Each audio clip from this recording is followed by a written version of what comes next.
And thanks so much for joining us today. I'm Carol Jenkins. The program is Black America. Our topic today, hashtag Black Perspectives Matter. The creator of that hashtag, Tony Obie Drama Desk Award-winning actor Tonya Pinkins, who can be seen in the Hulu series about saving President Kennedy, titled 11/22/63. For those too young, that's the date he was assassinated. She plays Ms. Mimi in that. And in the dramatic Fox series Gotham as Ethel Peabody, really scary person. Many credits and awards to her name, and she created quite a stir when she dropped out of the stage production of Mother Courage over representation of the Black Mother Courage. And thanks so much, Tonya Pinkins, for being with us here today. My pleasure, Carol. Thank you for having me. We aside from scaring us to death, we'll talk a little bit about that later on Gotham, but we always ask our guests to place themselves in Black America. Where did you grow up? What were the influences that brought you to this level of success? I was born on the west side of Chicago, and then we moved to the south side of Chicago. And my grandmother came up from Louisiana through Mississippi to Chicago. My grandfather worked in the stockyards.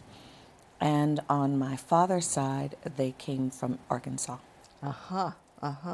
And you had this acting bug fairly young. Where did that come from? What was the influence for that? You know, it's funny because I never thought of myself as having that bug, but I had an elementary school teacher who would find things in students and then he would mentor them into it. And so he got me started being a professional actress when I was about 12 or 13. I was the smile when Coca-Cola had their Coke and a Smile campaign in the 70s.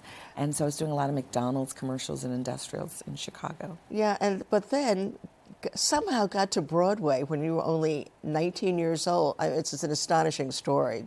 It is. I was at Carnegie Mellon in Pittsburgh and going home for my Christmas break, and the same teacher from elementary school called and said, there is an open call in the Tribune for this Broadway show. And I was like, I'm going to Puerto Rico. He said, come and do this open call. You're going to Puerto Rico just as a kid wanting to vacation, exactly. Right? And I went back to Chicago for this audition, and they said, we want to fly you to New York to audition for Hal Prince and Steve Sondheim. So I still haven't gotten to Puerto Rico. After all of this After time. all of that, I got that show and moved to New York. Well, you said that you learned some lessons from that very first show because it didn't last very long on Broadway. And they tried everything to fix it. And here were these giants of the theater and still couldn't fix it. Yeah, I mean, it was actually a very empowering thing to see people that you admire, the geniuses of the theater, making mistakes. And it prepared me such that when I went to do any show after that, there was nothing that could go wrong that would affect me. I'd be like, oh, they fired somebody. Oh, they fired the director. Oh, they fired the choreographer. Oh, they fired the star. Yeah, been there, done all that. At 19. Right? Exactly. So it prepared you in a way. So now let's talk about the Mother Courage incident. I will phrase it that way. The incident. Okay. When you made worldwide news by stepping out of a production because you didn't like the way they were portraying the Black Mother Courage. You felt that they had stripped her power away. Talk just a little bit about that. Well, I think there's certain things that you just sort of assume when you go into any theater project, and I learned not to ever assume anything. So on the one hand, the play is called Mother Courage, and it is her story. And so I guess I assumed that that would be what story we were telling. And in fact, I didn't find out until well into tech rehearsals that that was not even the story they ever intended to tell. All along the way, I was involved in the project 3 or 4 months before it ever happened. So we were having these extensive conversations about whether we would use accents, about who the design team should be. And I was included in on all these conversations and the casting, and that the point was to bring the Congo back into the attention of the public because this genocide that's happening there, it's the rape capital of the world. And I thought there was going to be a very strong component in our production and in the marketing for the production to bring attention to that and to raise awareness as well as funding for that. And once I actually came to work, it seemed that all of the things that had been talked about before, there was no intention ever for any of those things to happen. So what would happen normally in that circumstance is that the actor would adjust. But but you didn't. And I want to read your a part of the statement that you issued in this whole thing. This is the Mother Courage quote, as we call it. The year 2015 saw the rise of the hashtag Black Lives Matter and Black Girls Matter, both movements helmed by powerful, fearless Black women. In 2016, I'm starting Black Perspectives Matter because twice this year, but too many times in my career, my perspective as a Black woman was dismissed in favor of portraying the Black women through the filter of the white gaze. And regrettably, I must exit Mother Courage. And you did. I mean, you played through your contractual obligation, and then you left a company sort of like, where do we go? What can happen? The whole production could have collapsed, yes? But it didn't. Yeah. It did go forward. Right. So this was and one of the incidents. People assume that I just suddenly left. Right. This was a process over many, many months of many, many conversations, and pretty much everything I would raise, they would go, oh yes, and yes, we'll get to that. And there was a point at which we hadn't gotten to it, and we were getting towards opening, and the conversations were still yes. And so I finally said, you know what? I'm going to give notice. And when you actually do all the things you've told me you're going to do, I will rescind it. And it was only at that point that they said, oh, well, we're not going to do any of those things. Right. And we talked about the effect on your career since that, because I'm sure that there are many people who probably don't want to work with me and may never work with me, and I would never know because that would be done very secretively. But the people who have stepped up and supported me and who have been offering me work are people who share my values. And at this point, I'm on the third chapter of my life, and for me, it is very important that for the rest of my life, I speak my truth and I do whatever I can as an artist to affect an evolution in social justice. That's my mission for the rest of my time. For those who would say then this process starts with the writing, with the financial backing, with all of those pieces that put these artistic endeavors together, that's where this change and the filter has to be removed, so that it's created. Well, in some other way, we still by some other source. Well, we still live in a pretty segregated country, and so people like to work with people they know. So if you don't have a bunch of friends of other cultures, they're not going to be the people you offer the internships which move into the paid positions. And so I really believe that, one, the stage in particular needs to reflect the community that it's in. Mm-hmm. And I believe that the theater has the greatest power because you can actually have integration in a theater that doesn't exist in the world. It was one of the things we had on Rashida Speaking. Audiences got to have conversations, talkbacks. I brought in Michael Eric Dyson and Terry Williams and Kimberly Crenshaw, and people got to have conversations that they can't have because they don't have any Black or other friends. But speaking of Rashida Speaking, I saw you. That was the first time I met you. I came up, I said, I love you, love you, love you. And then read afterwards that you felt that play, too, was soul murdering because the part that you played, Rashida, you felt had become the new term for nigger. Well, that was what the playwright said. That's in the writing. So that's not me saying, that's what the writer wrote. So any Black woman is Rashida, in a sense, and is a Black woman of a certain... Well, the play was called Rashida Speaking. Right. And the text said that Rashida was the new word for nigger. So my character's name was Jacqueline. It wasn't called Jacqueline Speaking. Right. So... And with the wonderful Diane Wiest. Oh, my God. Directed by Cynthia Nixon. And yet still you felt... I mean, it was a very funny show. Funny and a pleasure to play on stage with Trish Connolly and Darren Goldson, and Diane is a master class. Right. But the conversations in the room, I actually am a Black woman from the west and south side of Chicago. And so for me, it's if I tell you something is not accurate and doesn't make me comfortable, then if you don't live what I've lived, I don't think you actually have the right to tell me I'm wrong. Right. You can tell me I want to do it differently and it's my artistic choice. but to tell me that I'm wrong is just not the truth. Yeah, and Rashida speaking briefly is about a two-person office. You're working for a dentist. A surgeon. A surgeon. Who is not comfortable with a black woman in his office, and he wants to manufacture a way to get rid of her by empowering his white female employee to be the spy Diane Weiss, to get to be rid the of me spy. and to watch the deterioration of our relationship, which was something that Diane and I felt was very important, that we needed to show that there was a real friendship. And then someone came in and decided that they were going to create a hierarchy. And one of the challenges in that for me is I think that that culturally I think that black people, in the way that I think of Scottish people, have a very direct way of being in the world.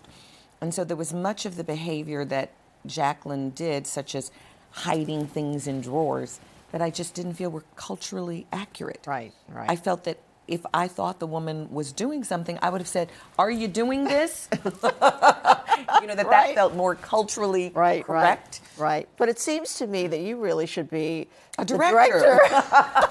I think so too. Okay. Well, let's hope that happens. Yes, that is what I've been doing. In the a lot of fourth piece directing. of your The life next chapter. Yes. In the next chapter, right? But now let's go back. Your Tony, you've been nominated many times for everything, but your Tony was Jelly's Last Jam. Yes. And what was that after starting in this play that didn't last on Broadway, and then, working on Jelly's Last Jam and winning a Tony Award for it? You were still a kid. Another great lesson in that I was fired from that show probably 4 or 5 times. I did it out of town. From Jelly's just Yeah. fired. Yeah, they just didn't think I was doing a very good job. Right. And they didn't think I was even very important in the show. And so that was a show that I say I earned my stripes on, because I was really treated like, she's... Right. And yet... I was like, no, this is I don't know what special. to say. I've never gotten to be a leading lady, Right. And so I felt something was in Jelly's Last Jam that nobody else around the production thought was Right. Well, and there you are on the stage accepting your Tony for that, and congratulations Thank you. for that. But after this, you took a break from acting.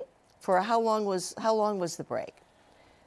Was it like 8 years or that long? About 5 or 6 years. 5 or 6 I wouldn't years? say I took a complete break, but I Right. moved to California, did a little television out there, and I would come into New York probably part of every year and do it. I went to law school briefly Right. and was a school teacher in Los Angeles. Getting ready to sue folks, right? I guess with that I've done a lot of that. I've done quite a lot of that. Got to get a little law degree there in the meantime. So you had that long break, and then Caroline or Change comes along, and this is your next big. I want to open up a little bit of sound listening to you. Okay. Performing at the Tony Awards that year. That was 2004. 2004. And 4. Let's take a listen. Some folks go to school at night, and some folks march for civil rights, and I don't.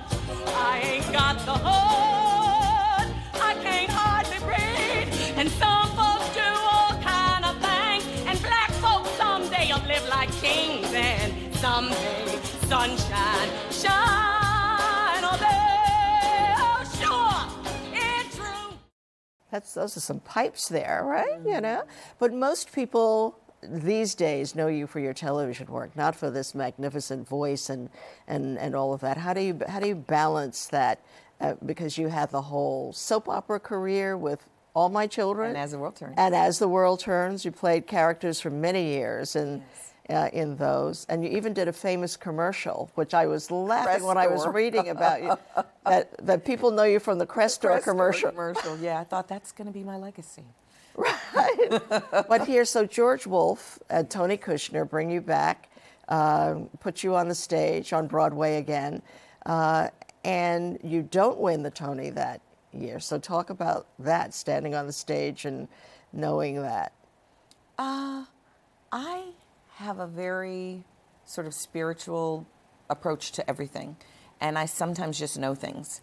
So I didn't actually expect to win the Tony that year, but what I was aware of in that year was that it was like a presidential campaign running for the Tony as Best Actress, and the awareness that there were all these people who I needed to take care of because they expected it and they had put a lot of time and energy into lobbying and campaigning. And so mostly it was managing their sadness because it just didn't seem that was what was meant to be. Right. Anika Noni Rose. She did win that year, yes. She won, had And her also breakthrough. Felicia Rashad won, Right. and Audra McDonald won.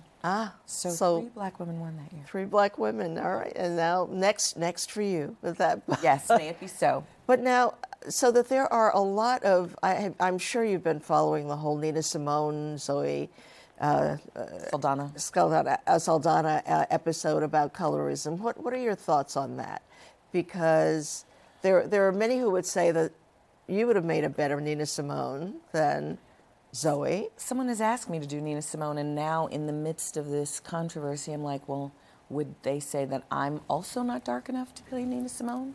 Or is it a question of darkness, or is it a question of the fact that they chose to blacken her up and put a prosthetic on her? That they clearly felt that what she looked like was important, but not important enough to hire an actress who could just be that.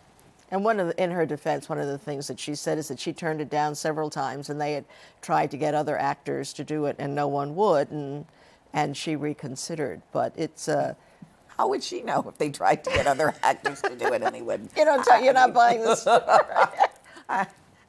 How do you know that? I think you're too honest for the theater. Probably too honest for anything. So now you've got these 2 shows running. The 11/22/63, and as I had to, there's so many people who would have no idea what that meant. That date is like 11/22/63. Exactly. Right. And so tell us a little bit about that. 11/22/63 is a Stephen King novel. Fabulous novel. He's an amazing writer. And Bridget Carpenter, who did Friday Night Lights, executive produced it. And she spoke to me and said, I'm doing this period piece. And I just couldn't see making a period story and where the black people were only shoe shine people and, waiters. And she said she asked Stephen King if she could change a major character from being a white woman to being a black woman. And he said yes, and then she charged her writers to add additional scenes that would put the context of that, the scene in the gas station where the attendant refuses to give me gas. That's not in the book. But she didn't just say, I'm going to be colorblind and I'm going to make someone black. She said, okay, so what is the experience of a black woman? And had her writers write that. So in a way, the entire rewrite was done to include a person of color in a substantial role. Yes. And I think, and as I'm sure you would agree, that this is really what needs to be done for almost every show that's on television, that's in the theaters and whatever, to just change a few of those roles and make them black people of credibility as opposed to the stereotypes. Yes, and add the context of what their experience would be, which if you didn't grow up that way or marry into that family, you don't really know. You need one of those people to tell you what is the context that I live in. All right, let's take a look at this. It's you and Jimmy Franco. So, how did you find me in Dallas? You're not hard to follow. We never received your immunization records. State school board requires those for employment. Yours don't exist. I investigated your degree and found out it was issued by what generously might be referred to as a meal. And a call to your last known address in Kentucky revealed that you use the name Eppin when it suits you. Okay, all right, I got it. I haven't taken this to Mr. Simmons. I came to you because I believe in trust. You wouldn't break our trust, would you?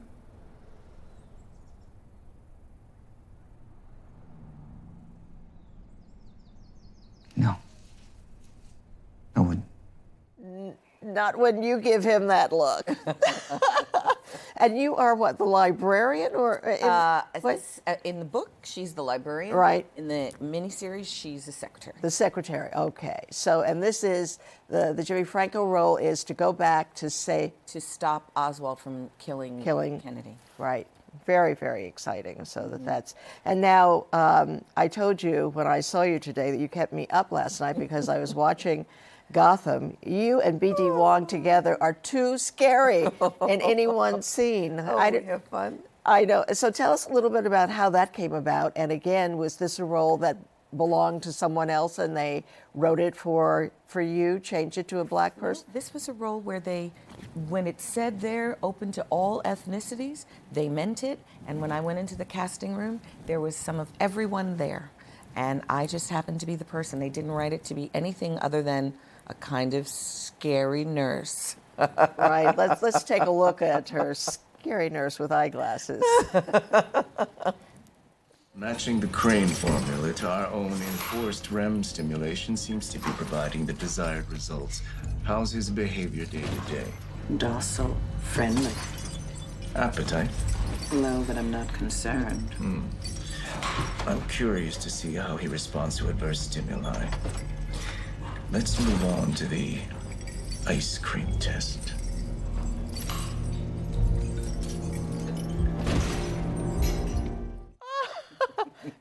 Got no sleep. Now, on some level, I suppose people would say that's really funny. You're laughing, but when you see it in the midst of all of this, it's like, oh my gosh. So you enjoy these kinds of roles? It's that you're totally different in each role. It's hard to even recognize you as you're playing some characters. Oh, thank you. That's a compliment. But you enjoy this kind of spirited, out there. I love it. Yeah. Yeah, it's really fun on Gotham because she's just delightfully vicious, and I've never gotten to play anything like that, so it's been a lot of fun. Right. I guess you get out a lot of, you're thinking about who do you dream? Subtle, and Beatty and I, we sort of choreograph ourselves together, like when we're going to move, so that it has this, quality of being a little duo. Right. Well, it's a wonderful, wonderful match. Two of the best.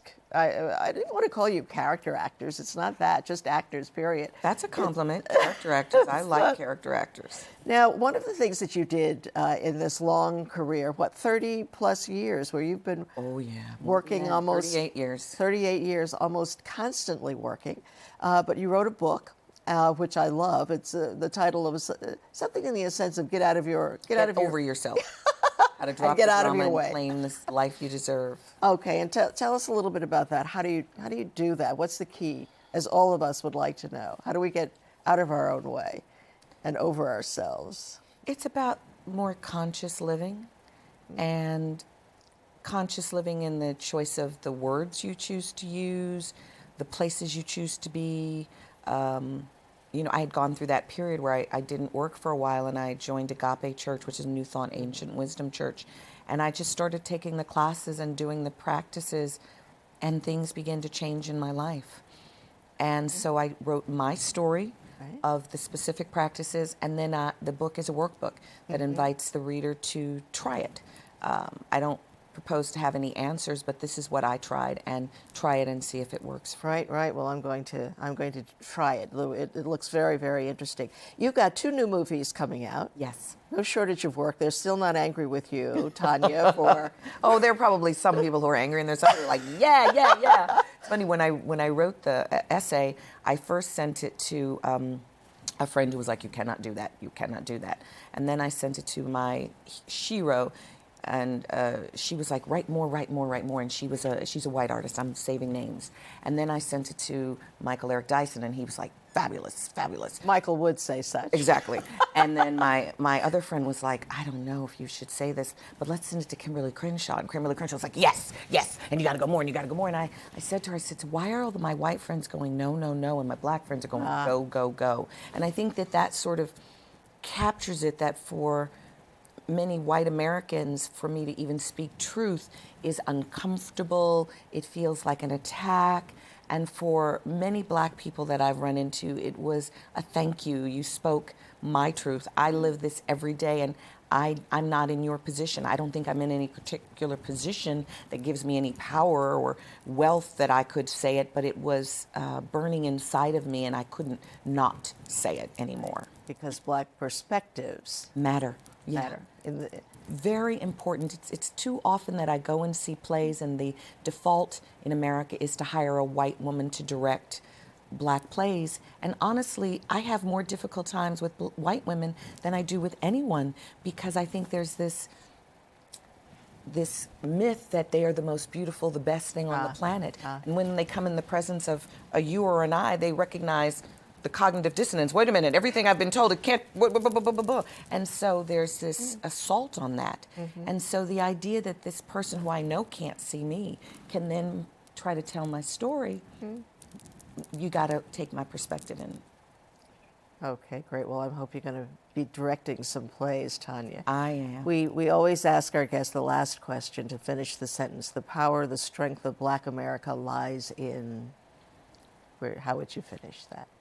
In that we are truly the strongest beings on the planet. What we went through in America is unlike any torture that any people on the planet have ever gone through. We came out of slavery. One day we were property, and the next day we had nothing. Nothing was built as a structure to help us survive. And not only did we survive, we thrived. We've become successful. We have a Black president sitting in the White House, and no ways were made for us. So we as a people truly are the manifestation of making a way out of no way. Wow. Wow. And with that, Tonya Pinkins, thank you so much for being with us here today. I wish you so much well in your career, and I know that there are tons and tons of things that you're going to do that we're going to be dying to see. I hope not literally. And in the case of Gotham, with all of your patients biting the dust. But well, don't worry about that. Okay. There's more to come. More, oh my goodness, more to come. Thank you so much. Thank you for having me, Carol. And thank you all for joining us today. Be sure to watch Tonya Pinkins on Fox in Gotham at 11/22/63 on Hulu. And thank you all for watching us and joining us on this progression that we're on in Black America. I'm Carol Jenkins. We'll see you the next time.